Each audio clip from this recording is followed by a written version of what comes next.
tous les pays sont égaux dans cette maison. Mais le Sénégal est le pays qui peut-être dans l'histoire a été le pays mondial, hein, pas seulement africain, qui a marqué cette maison de manière beaucoup très profonde.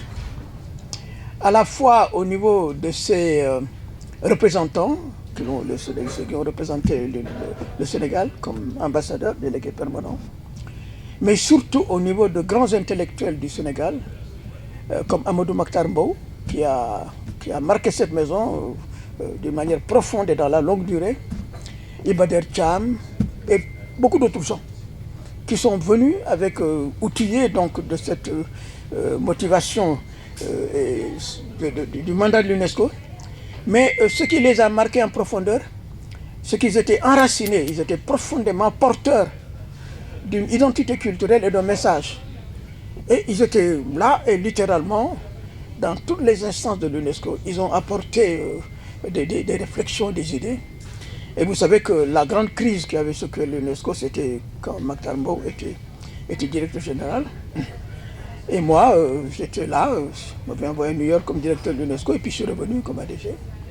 Et c'était une crise extraordinairement lourde parce que l'UNESCO avait lancé, et c'était la marque de l'UNESCO, c'est mon avant-dernier point, des programmes comme le Nouvel Ordre culturel mondial et le Nouvel Ordre mondial de l'information. C'est-à-dire que quand nous étions venus, nous étions là avec les Makhtar, avec Iba et d'autres, la grande démarche, la grande motivation, c'était de remettre en question l'écriture de l'histoire que l'Occident avait faite dominer pendant longtemps et surtout le regard qui était porté sur les Africains et sur les pays du Sud.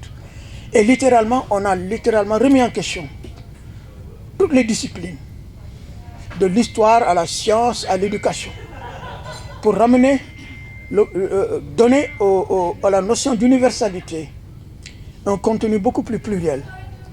Et donc dire que là nous sommes. Et c'est là que les grands programmes ont été lancés. L'histoire de l'Afrique, dont Lamine s'occupe, les grands programmes culturels.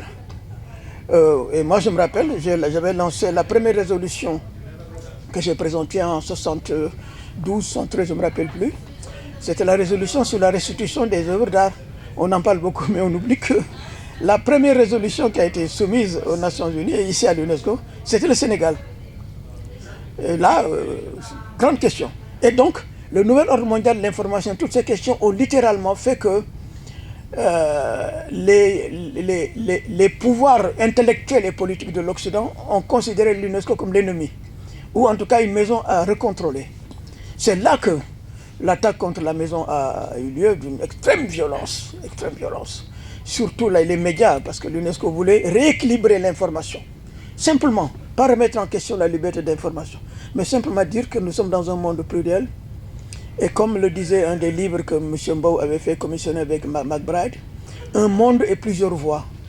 On voulait simplement que toutes les voix s'entendent, pas seulement américaines, françaises ou autres. Donc, ce que je veux dire par là, c'est que vous héritez d'une tradition fertile et féconde des représentants du Sénégal, autant politiques que intellectuels.